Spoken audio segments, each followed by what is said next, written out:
It's a great honor for me to welcome Brad to be our speaker today. Each one in our group, or sometimes we welcome people from out of town to share a testimony 4 times a year. And Brad really astounded me when I met him initially several years ago when he joined our group 3 years ago with his knowledge of the Bible. Now, we have several biblical scholars, but most of them, well, the oldest is 80, and most of them are seniors. So Brad really has studied the Bible and knows it well, and we oftentimes turn to him for biblical advice. Unusual for a guy that's not even 40 years old yet. He has a wife, Allison. He's been married for 12 years. 3 children, 11, 8, and 7. He goes to First Baptist Church in Easton. He's a CASA Board of Directors member and past president of the YMCA. I was surprised to learn that he was a certified public accountant. I didn't know that. That's a tough test. It was. Yeah. He then joined his dad and has been a financial advisor for 14 years. He's part of the Hill Group. Barron's ranks him, the Hill Group at Morgan Stanley Smith Barney, one of the top 5 advisors in Maryland for 2011. So, Brad.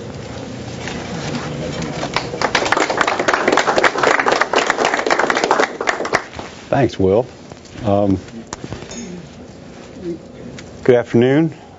Good to see you guys. I just thought I'd tell you I'm going to speak for the first 25 minutes about my faith and the next 25 minutes about investments. So I'll be out of here by 1:30. Just kidding. We're not going to talk about investments. Well, what I'm going to talk to you today about is the most important person in my life. And my hope is that you'd somehow be encouraged. The most important person in my life is my Savior. He's my friend, and he's changed my life forever. Not just this life here that I'm walking on this earth in, but the life to come after that. You see, I have 2 births. I was born on February 6, 1972, at Easton Memorial Hospital. So, Will, you're right. I'm not quite 40, but it's getting really close. And my second birth, when I was born of the Spirit, as we say, was December 29th, 2002. And that was on a couch in the living room at the house of George and Charlotte Small. That was a profound experience for me, and I had what they'd call a lightning rod experience, where the Lord just came in a real powerful way and just grabbed me, and there was nothing I could do about it. I needed that. Others have different types of ways of coming to relationship with Jesus, but that's how it worked with me. It's how the Lord worked with me. So what I'm going to do today is just let you inside. I'm going to just open it up here and let you in to my journey. I'm going to hopefully encourage you with it. Hopefully, in some way, the Lord will speak to you through it. That's my prayer. So I thought I'd talk a little bit about before and after, before that second birth. Before that second birth, I had a pretty good life. I was pretty successful, and things went pretty well. Starting out with my parents, who are sitting right over here, Tom and Kathy Hill. They're great parents. They loved me, took care of me, took care of each other. They're still together after all these years, which isn't the case so often. So I had a good model from them. In school, things always went pretty well. I was 3 in my class at the country school and top 5% of my class at Easton High School, and got into the college of my choice, early admission, passed the CPA exam without a whole lot of trouble, and came up here and became a financial advisor, which is a job I really wanted to have. So, things were good. I also had a beautiful, intelligent wife, 2 healthy children, serving on important boards. So life was all right. It was good. But life was also frustrating. It was exhausting. It was overwhelming. There are a couple mile markers that I have that they kind of help me remember that and recall that. And one of them is what I call the toilet bowl experience. After college, I was living in Richmond, Virginia, and with some of my college buddies. And I remember waking up at about 2 in the morning, wrapped around a toilet bowl. Had way too much to drink and was just throwing up. And it was a low point, because I remember thinking, boy, there wasn't even a special occasion tonight for me to get this drunk. And I remember asking myself, how did I get to this place? How did I get here around this toilet bowl? And I think it was so bad I didn't even drink at least for another 24 hours after that. It was serious. Yeah. And another kind of mile marker is this, what I call the blackness feeling. Early in the morning, I drive to work out 3 mornings a week in the dark because I wanted to get my exercise in so early. And I remember getting this feeling of blackness that would just come over me, just black, hopeless darkness. And in the car, I just couldn't shake it. And I'd get to the gym to start working out, and it would kind of go away. But I remember after my rebirth talking to a pastor about that, and he said, well, you should have felt that, because you were apart from God. You should have had that feeling. But I really remember it. I also remember every month when I paid the bills, I remember we always tended to be over budget, and I remember I would yell at my wife and have a big argument over it. And I'd just come at her and make a big scene, and wasn't the right thing to do. And I can remember one of those arguments where divorce came up.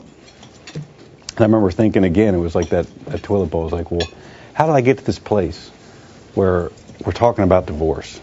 I don't understand this. How did I get here? My life's not supposed to look like that, But I had a general worldview that's pretty prominent, I think, in the world, and that is, look, I was proud of my accomplishments.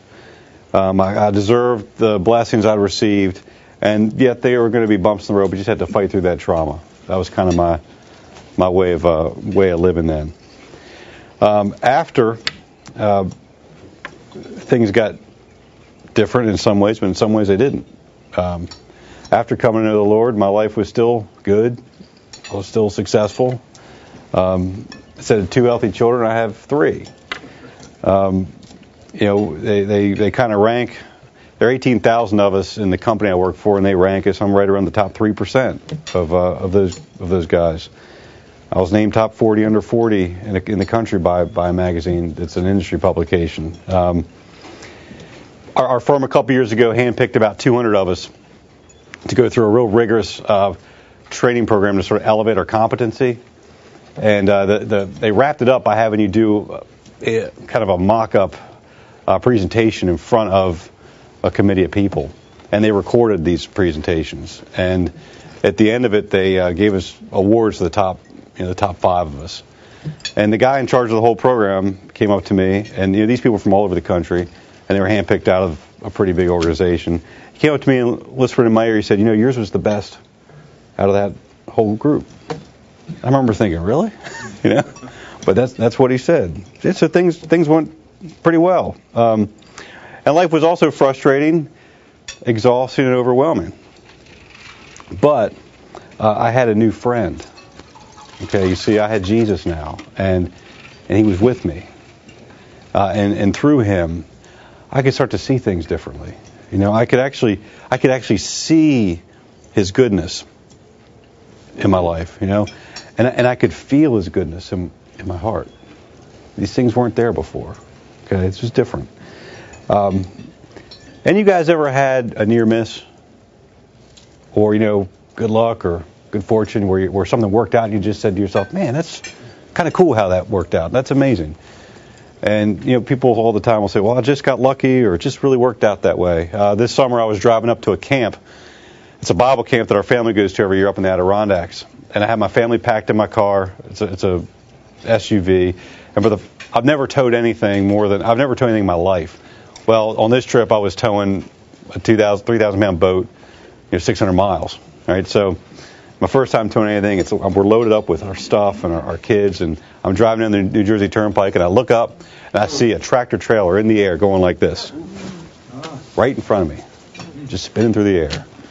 I started tapping my brakes, brought the car down, and stopped. I'm the first guy in line behind this accident. And it occurred to me that, if I left the house 15 seconds earlier, I would have been in that accident. Now, it's easy to say that just sort of worked out. But what I saw is God's goodness. I saw his hand of protection on me. I saw him there in that place, protecting our family. So that's what I mean by I can start to see His goodness, in my life, things like that. Another one, I have have you guys ever done a construction project? Build an addition or anything? You know how they tend to run a little over budget? Well, built a house in 2004, summer of 2004, we started building our home.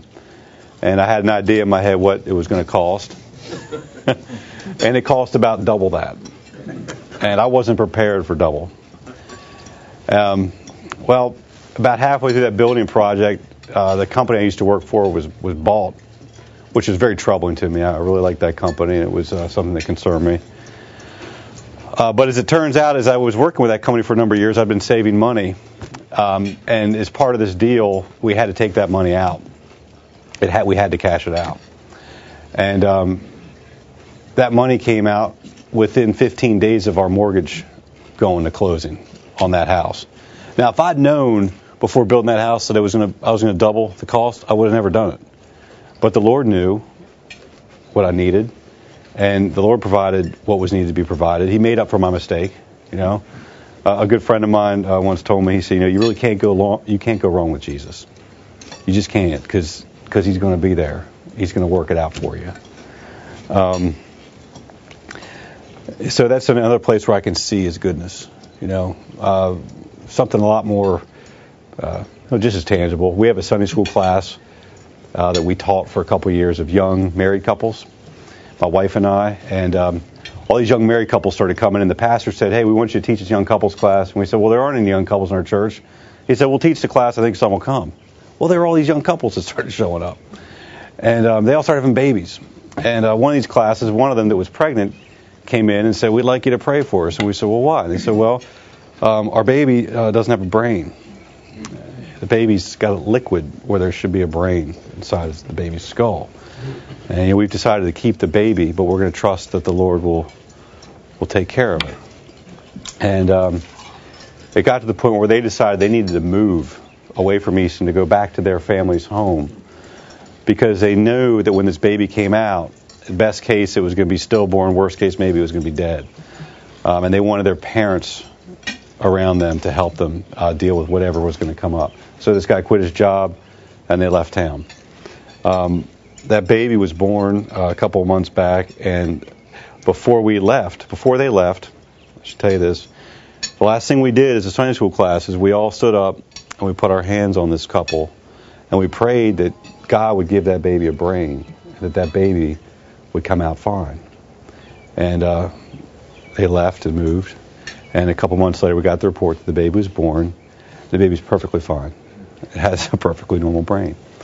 And they're living back here now. He got a better job, moved back here. Now it's real easy to look at that one and say, gosh, that just sort of worked out. It must have, maybe they misdiagnosed it or something, but I don't see that. I see that the Lord Jesus put a brain in that baby, because I see the Lord heard our prayers, and I see that He responded to them. And it wasn't hard for Him to do that. So it's another place. It's an amazing thing to walk with the Lord and to see Him do these things and to be aware of the fact that He's doing these things. And I mentioned I can feel His goodness in me, in my life. I'll tell you something that happened to me pretty recently that He did a big work in. Have you ever felt like you don't measure up? Like you're not good enough? Well, that feeling has a name, and it's called shame. And we're all born with it. It's natural. It's part of who you are. When you came out of the womb, it was there. And we got it all the way back in the garden when they ate the fruit and they realized they were naked. And that's been with us ever since. That feeling of not measuring up, it's pretty powerful. It can work a guy pretty hard. I had a period in my life where that feeling was almost overwhelming. It was almost more than I could handle. And part of my story is coming to this group and becoming aware of what that even was in the first place. And I'll just tell you, 2009, I was flying back from Camp of the Woods, where, again, it's the same camp I was driving to last summer. Our daughter goes up there for a week each year, and we dropped her off and I was flying back. It was a Monday morning really early, and I was flying in the plane, and we were coming down through the clouds. I remember looking down at those clouds, and I remember saying to the Lord, Lord, I don't want to go back down there. And I meant it. I really didn't. I did not want to go back down here. The plane landed. I ended up at my office, and I was there early, for waking up in the Adirondacks. It was probably 9. I was in there, and that morning, a good friend of mine who doesn't live around here, lives in Dorchester. His name's Mike Wood. I don't know if any of you guys know him, but we talk every once in a while. He used to talk to me before I knew the Lord about the Lord, and he just stopped by the office, and he came in to see me, and we sat down. And he said, hey, Brad, I was driving by today, and I felt the Lord say you really needed some encouragement. And I said, well, thanks for stopping by. That's great, And he started to get really personal with me. He opened up about some very similar struggles that he'd had. And he was really transparent, and it really got me. And I said, well, I can relate to that because that's where I am right now. And it was a place where he said, he had actual professional help to get him through it. And I really think if you're someone that's in that place, you do need that. And he had a Christian man named Rob Horner that he mentioned to me. And I said, well, that's great. I'll just, I'll call him up after you leave and maybe set something up. He said, I'll tell you what, let's make the appointment right now. He's in sales, so I like that. He said, let's make it right now. So we made the appointment. And I saw Rob for probably about 18 months. And I'll tell you, probably sometime around August of 2010, I physically felt something lift off of me. It was like something was removed from me. And that debilitating shame was gone. You still have struggles, but it was lifted. And, that was my Lord working in my heart. And he freed me from that. So, that's just another story about how I can feel my friend's goodness. So, I've told you a little bit about what my friend Jesus has done for me. I'll mention a little bit about what he's done for you, but before I say that, my question for you is, what will you do with my friend Jesus? What are you going to do with him? Because you really have a choice. It's pretty simple. You can receive him, or you can reject him. And, it's that simple. There isn't, I'll think about it in there. It's either I'm going to receive or reject. And I wanted to read to you just the first. Jesus inaugurated his ministry with a sermon, the first recorded sermon. And he went back to his hometown and he stood up. And his whole sermon was this. He grabbed the Bible or a scroll and he read from the book of Isaiah. And this is what he said. This is what he told us he was going to come to do. He was coming to tell us this news. All right? This is what he told us. The Spirit of the Lord is upon me because he has anointed me to proclaim good news to the poor. He has sent me to proclaim freedom for the prisoners, recovery of sight for the blind, to release the oppressed, to proclaim the year of the Lord's favor. That's what he told us. He also did something when he was here, and I kind of call this the capstone of what he came for, and that was he went to the cross. All right, that was his major act. He went to the cross. He chose the cross. He submitted to the cross. And he went to the cross to pay the price for our sins. Now, most of you guys might know this term, but the word sin, it's an archery term. It's an old one. And what it actually means is to miss the mark. So in archery, if you shoot at the bullseye and you miss the bullseye, you miss the mark, and that's called sin. Well, I don't know if you've ever done that before, but archery is kind of hard. It's kind of hard to hit the bullseye, right? And it's the same way with sin. It's really easy to miss the mark. It's really easy to do, and we all do it every day. And Jesus knows this. And so he came to pay for our sin with his death. He came to go to this cross as payment. He lived a perfect life, and he willingly submitted to a very shameful death. The cross was reserved. People of status didn't go to the cross. They maybe were beheaded. The cross was reserved for the worst of the worst and the lowest of the low. And he went to that kind of death. And he did it as our substitute so that we could be made blameless in his presence. By taking the penalty for our sin on his body. If you look at his torn flesh, if you look at his dripping blood, If you look at that last gasp of air that he breathed, that was the payment that he made for our sin. Okay? So, here we are. He's told us what he came to do. He actually did what he set out to do. And our choices, again, are reject or receive. Now, if you reject him, I just want to warn you, the worst four words that anyone could ever hear, you're going to hear these words. And those worst 4 words anyone could ever hear are, I never knew you. Okay? Jesus himself told us that he's going to say that to people. Away from me, you workers of lawlessness, I never knew you. Now, if you reject Jesus, you can't know him. And if you don't know him, he can't know you. Right? So you can see how that can happen. And that's just not something you ever want to hear. See, because where Jesus sits, lawbreakers aren't permitted to come into his presence without a pardon. Okay? We've all broken the law. Okay? But he's provided the pardon with his body on the cross. And, the pardon, it's in that torn flesh. It's in that spilled blood. And he's provided. He's done the work. So, you can't come into his presence later without that pardon. Now, the second choice is to receive him.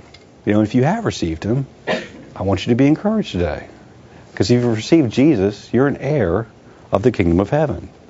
You're a royal priesthood. You're a holy nation. Okay? And this sermon that he first recorded, this applies to you. You were poor, and he's given you good news. He's proclaimed freedom for you. You were the prisoner. We were prisoners. Okay? We're no longer subject to sin. We're no longer under the full authority of sin because Jesus has freed us. We might be impacted by it, but it no longer reigns over us. Okay? Also recovery of sight for the blind. We were blind. I couldn't see his goodness before, and neither could you. But now we can, right? So our blindness has been removed. The oppressor has been chained and disarmed. That shame that I felt, it was removed because the oppressor couldn't keep it there. Because Jesus is stronger than that, right? And to proclaim the year of the Lord's favor. So be encouraged. And if you haven't received Jesus, just know that he came for all people. There's no one in here that's not good enough. He came for the people that aren't good enough. Today, if you hear his voice, don't harden your heart. Just be open to him. If you felt something in your heart today, that my friend is visiting you. If you've received him, be blessed by that. If you haven't, I encourage you to take a look at him. Check him out. He's worth it. And that's pretty much all I have for you today. And I thank you for your time and for your attention.